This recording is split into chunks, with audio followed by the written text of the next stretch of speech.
Good morning and welcome to Ask Rabbi Friday, or also known as Torah Moments, Coffee and Cookie with the Rabbi. But not just me today. No.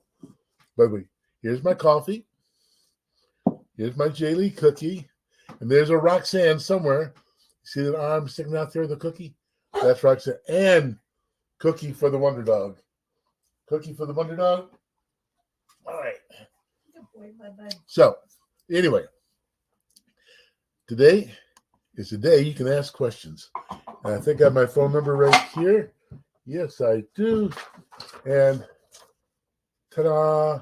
You want special effects? You got special effects. There you go. That's how we roll around here. That's right. We're high class. We got special effects. Okay. And if that one was too much for you, maybe I have a different one. Anyway. Okay.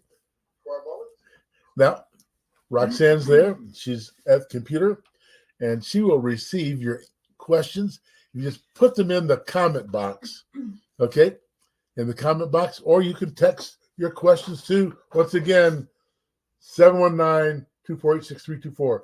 And those who are on YouTube, you'll have to text your questions in because we've yet to figure out how to do the other weird thing, where you get the messages. Anyway. Because I can only see Facebook right now. I can't see YouTube. So Roxanne says she only sees Facebook and my telephone. So 719-248-6324 if you'd like to text a question in.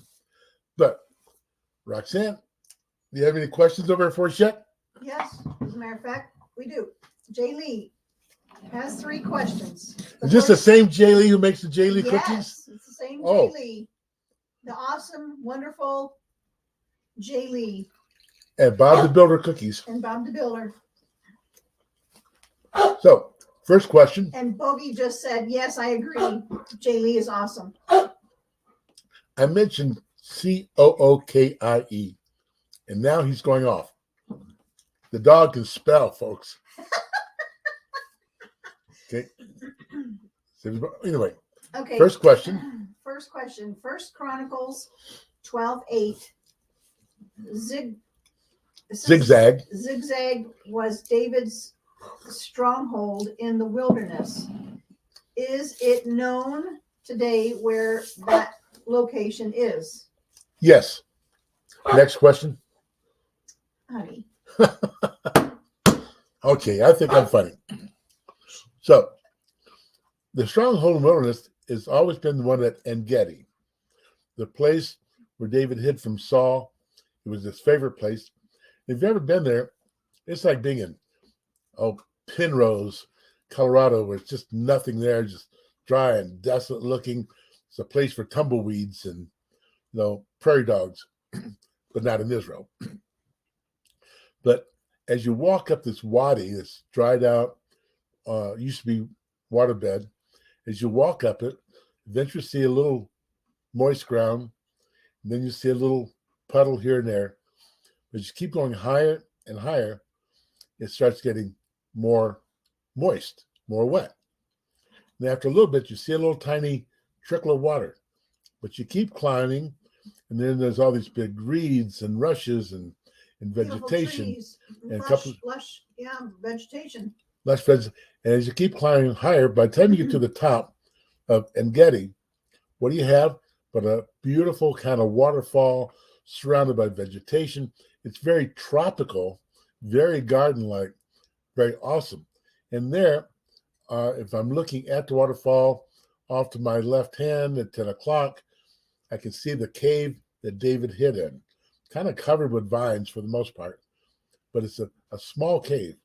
But that was his hideout. That was his place. Very defendable, by the way. Also easy to get trapped in. But anyway, it was a place that was known to the point that even Saul came there to recoup. And that's when David was hiding in the cave and cut off Saul's tzitzit from his garment. Okay? Next question. Acts 28:15. Have you ever been to the Forum on the Appian Way, south of Rome? This is where the believers met Paul when he was on his way to Rome. No, I haven't. I'm Dejuan. No, we have not been to Rome. Roxanne has. Yeah. Did you go there? I can't remember. We went to the steps. The tour group went to the steps where Caesar got stabbed. And there was some Roman Colosseum stuff, and I can't remember if that was one of the places we stopped. Probably not. Okay. Roxanne does not think she was there. Okay. Another question? 1 Chronicles 15, 1 through 2. God commanded through David that no one but the Levites were to carry the ark of God and serve him forever. Also to lead the people in worship. What is the role of present-day Levites? The rule of the present-day Levites is very much the same as the present-day Cohens, and that's to wait.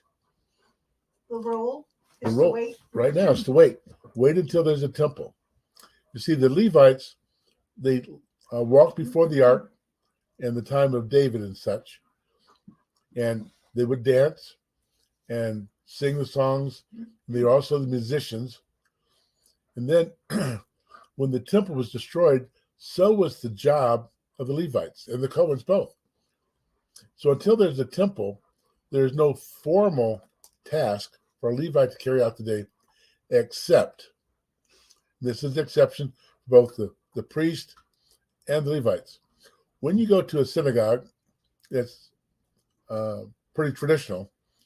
You're going to be greeted at the door, kind of like but they ask the question, Ata Kohen, Ata Levi, Ata Israel.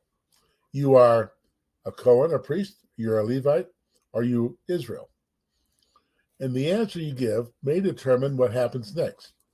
If you're a Levite or a Kohen, you're going to be invited to the Bema, assuming it's not already been assigned out that day. So, guess what? A Kohen, okay, you're the only Kohen in the place, you're going to go to the Bema. You're going to go up and read from the scroll, or take the place of a reader at the scroll. And if you're a Levite, you're going to be the second and I think the third reader of the day in a traditional synagogue. And then I think comes the bar mitzvah boy. He's like number 4. And then the rest are Israel, or those who have signed up for the reading. So other than just taking your privilege at the Torah scroll, because you're a Cohen or a Levite, identifiable Cohen, and an identifiable Levite, then you really have no function until the temple's built. And then, guess what? You're still going to have to be a yeshiva-educated individual who's been taught the skills and the talents or the things that are required for the temple itself. So, anyway, the answer is nothing today. But if you got a question, you can always text it to 719-248-6324. And I can't see comments on our screen. Okay. And Roxanne's telling me she can't see any comments on the stream. So if you want to ask a question, you're going to have to text it. We want you to ask the question, so you're going to have to text your question to this phone number, 719-248-6324. And please take the time to do it. Just like I'm going to say, please take the time to hit the like button. Or even more so, hit the share button. So, anyway, anything coming up on the phone as of yet? No. Okay. As you know, Russia has invaded Ukraine again. I say again because historically they've only done it 3 or 4 times in the past, Matter of fact, most Ukrainians speak Russian also. But in their invasion, okay, we have our people, okay, and I say our people, I mean the Messianic believers and the Jewish people who are caught between the rock and the hard places. And I'd like to encourage you to consider supporting Hevra, CHEVRA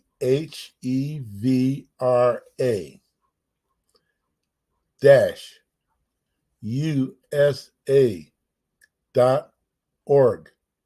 Okay, and because we're expecting this flood of refugees, war refugees who are Jewish, to come over the border. Not quite sure what we're going to be able to do with them yet, but we do know, and I say we as if I'm part of Hevra. I'm a supporter of Hevra. I'm not formally a part of Hevra. But anyway, we have a desire to meet those needs because they're going to come only with what they can carry. They're going to come predominantly on foot with a bag or a backpack. They're going to come hungry. They're going to come cold. We're going to have to be able to meet those needs when they step across that line. And, we're still waiting. Some have already started coming. We have no idea how many. But last count, there was over 300,000 Jews in Ukraine. Are they going into Israel? Well, we don't know if they're going to go to Israel or what. I mean, that's yet to be decided. The Israelis are going to have to make some efforts there. But right now, we're concerned about feeding them when they step into the Poland or one of the other neighboring countries where we have Hevra working. Right now, feed and clothe, that's the deal. And we need the help to do it. Our synagogue supports Hevra. I support Hevra. My wife supports Hevra.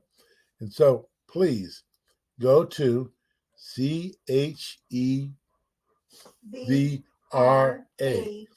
dash okay, USA.org. And if you would make a contribution, and it is needed now. They did the best they could before everything was closed off. They foresee it, and they took what they had in their coffers, okay, and actually delivered it to Ukrainian Jews, okay, in order to help them get by. Because the moment things went south and the invasion took place, all banks were closed. And if they had any money, which is rare, but if they had any money, it was frozen. So now they only have what's in their pocket. So the refugees are coming. Please help, support. I'll spell it for you one more time. And if you can't remember, that's okay. Just play this back when we're done. CHEVRA dash USA.org. And we'll be able to assist them. And I will give you updates, okay, several times next week to let you know where things are going. But please consider supporting our people as they are forced to be refugees once again. I was watching a video last night about the Russians arresting other Russians who were they were anti-war protests. They were you mean not all the Russians want to invade? No. So they were arresting Russians were arresting Russians. Yes. Anti-war Russians they were out there protesting with banners and stuff, and they were taking away older women and crushing the banners and ripping them up. Yeah. Yep. The whole world has gone balagan, crazy, very, very crazy. So if you would support Hevra, I'll make this plea one more time before we're done today. But at the moment, do you have any more questions? Nope. Text your questions to 719-248-6324. I cannot see the chat box, so if you're putting it in the chat box, I don't know why. We're still learning how to do this multi-platform thing, so be patient with us. We'll get it down. And actually, we hope to be on 2 more platforms. I'm folding my phone number thing. We hope to be on 2 more platforms by the end of the month. No, but yeah, end of the month is next week. So we're looking at Rumble, we're looking at LinkedIn, and we're looking at MeWe, as well as, anyway, a whole bunch of them. Why? Why are we doing this? Because we need to reach the world. If we, who believe, are asleep in the light, then the world is forced to live in darkness. There's that phone number. Slightly smaller, but there it is. So, now our programs on YouTube are growing with some popularity, and that's really good. Same thing is true here on Facebook. But the reality is we need to reach more people. And we need to reach them with sanity and applicable spiritual life. So if you would help us, click the share button, even more than the like button. Put this thing on your own page. Put it on the page of a friend. Encourage a friend to put it on the page of a friend. But help us to reach others. Because over the next several months, not only are things going to get more crazy, but we're going to be giving more direction on how to survive the upcoming craziness. Okay. Oh, and next week's topic is, what does God require of you? That's Thursday night's topic. And Thursday nights are at 6 o'clock here, as well as on YouTube, which, by the way, is simulcasted. Simultaneous. Yeah, at the same time, in other words. Okay. So, for your questions, here we are. Oh. You have a question, Roxanne? No. No. Does Bogey have a question? Bo, you got a question, bud? Boo Boo, got a question? Got a question? What? Say it again. Okay. I like my old dog. He's pretty cool. So, back to the questions. We can't see the Facebook page because we're on a service that does multicasting for us, but doesn't permit us to see the individual pages at this point. But we'll get it down to a science eventually where we can. But right now, I need you to text your message or your question or your comment to this number. Okay, I pulled up the casting, the Facebook on your phone, and I can see comments. I just can't see them on the computer. Okay.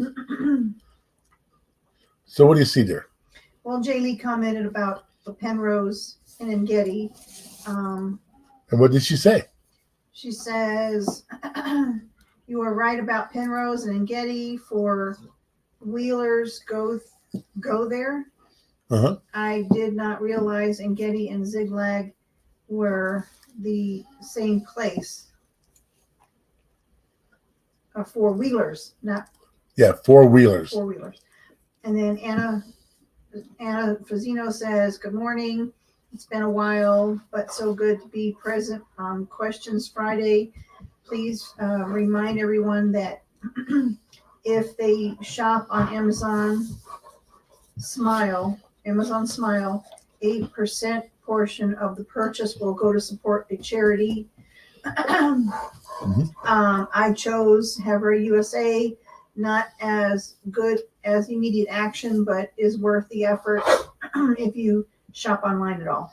In other words, shop on Amazon Smile. You got to put the smile in there. And you can pick your... And then you can pick a charity which a portion of your purchase goes to. And Anna Fazino she reminds us that Hebra is one of those charities. Okay? Any other questions or comments? Jay Lee sent something. First Chronicles 17, 1 through 27. is an awesome prayer to the Lord. I think for David. How was this prayer recorded word by word? Question number 1. Question number 2, did David do it beforehand by himself, or was it impromptu or with the help of a scribe afterwards? We don't know. We know that David said it. We know David prayed it because the scripture says so. One thing I learned about scripture is you have to take the scripture at face value for the most part, unless it's really prophetical, esoterical language. But the reality is David said it, so it could be that David wrote it. David was the king, and he had to be able to read and write. In fact, the Torah requires the king to write 2 copies of the Torah for himself. And after writing the 2 copies of the Torah, he must keep one with him all the time. So we know that David was a writer. Did he use a scribe? Didn't say so. In fact, earlier, it named the wise men and the soldiers who were with him at En-Gedi, but none of them were scribes, to my knowledge. So, but I also would imagine as a king, he would have a scribe. So there's no answer.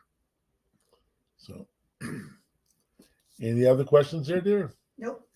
Okay. So if you've got a question, I've got the time. 719-248-6324. Special effects again. Here we go. Side view. Oh. Other side view. Okay. So, what else? That's it. That's it. So far. That's it. How can that be it? Anyway, the idea of reaching the world around us is based on a very simple concept. Those who are saved go to heaven, and those who are not go to the lake of fire. And if you love somebody, you shouldn't be afraid to preach to them, even if to some degree it makes them uncomfortable. And why do I say that? Because the end result is more important than someone's little feelings for a while.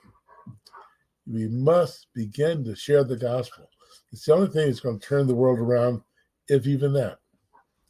But I know I have a responsibility, and you have a responsibility to do just that, to share the good news. And by the way, in this world, people could use some good news. So, anyway, once again, going back to the Roxanne. Nope, nothing yet. Nothing yet. And anything in the comment box? Comment box, no. Text. Nope, not this point. I read the one from Jay Lee. Okay. So, where does this all bring us to? Is an interesting point in this week's Torah reading for tomorrow. And this is kind of a preview of my sermon. It's interesting that God says, let every wise-hearted man give according to his desire a gift for the building of the tabernacle. And all these people gave, right? That's very cool. And then next thing, it says, and God gave all those wise-hearted people gifts and talents to build the tabernacle.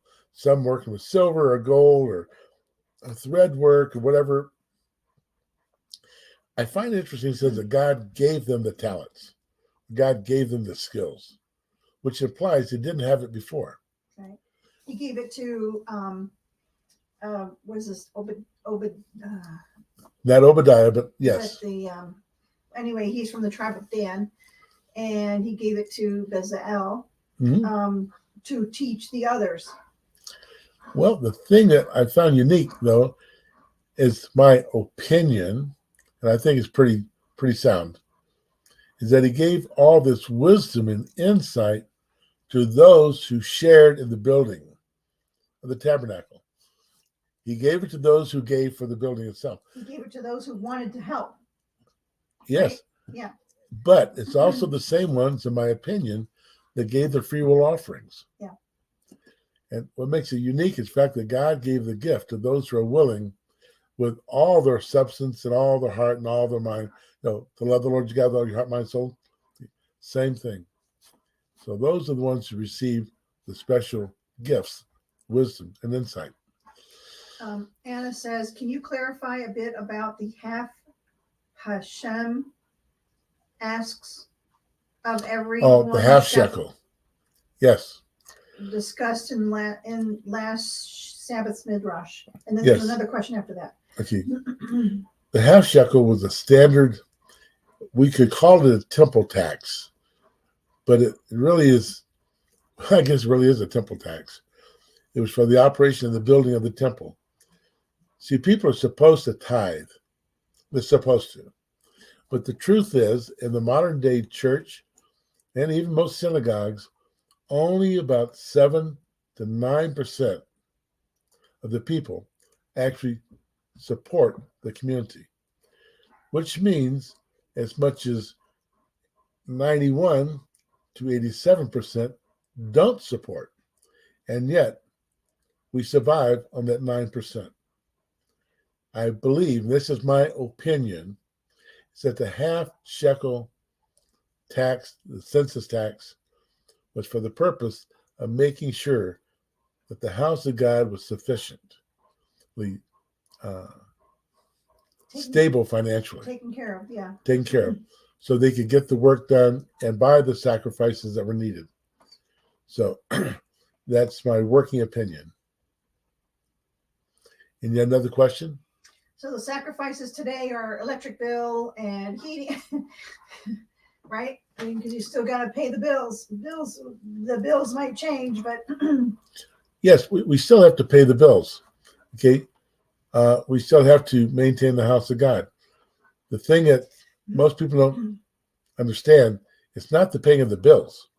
Put all that aside. Let's say we were just fat, wealthy. You still have the obligation to tithe. yeah. And when we don't tithe, we bring a curse on ourselves. Yeah. Why? What does it say in Malachi? You rob God. Mm-hmm. You don't pay. Imagine what happens if you don't pay your power bill. How long would that last? Huh? Or your water bill? Or your mortgage? See? When we give our tithe, we're doing several things. We're supporting the whole of the community and its programs and services. And we're acting in obedience. But we're also protecting God's honor. Mm-hmm. You know, when a pastor or a rabbi or priest falls into sin, it's a big shame on God. It's even worse if God's house doesn't pay their own bills. So anyway. Yvonne and her husband came last week and they said, good morning, thank you and your wife for welcoming us last week. We are both looking forward to seeing you both tomorrow and we are excited to learn more. Good. Oh man, it's nice to have you. Yep, lots of fun. Tomorrow's one of my favorite scriptures because it deals with voluntary responses to God's requests. Not all of his requests are voluntary. Matter of fact, commandments are not voluntary. Just want to kind of make that straight. But I think we've run the end of the time, unless you have another question there. No, Anna was just saying, sorry about that message. I'm looking for more clarification on the half shekel for each person. Not sure why the message got scrambled. Okay, if you're like me, Anna, it happens to be speak and type. Sometimes speak and type can really say the wrong things to the wrong people. But I'm going to go ahead and let you go. That's our phone number. You can still text messages, and hopefully I can get back to you. But anything else you want to say, Roxanne? Nope. Good Shabbos, everybody. Okay. Now, support your church, your synagogue, your parish. Okay. Come alongside and do something, not just throw a few dollars in the coffers. By the way, tithing, that's equal. That's what everybody's supposed to do. but sometimes there's some physical services that must be provided. And if you're really interested, learn Hebrew. Anyway, all this to say, we want to see you in your church or see you at the synagogue. May God bless you and keep you. Cause his face shine upon you. Be gracious to you, and may you have a good Shabbos. God bless.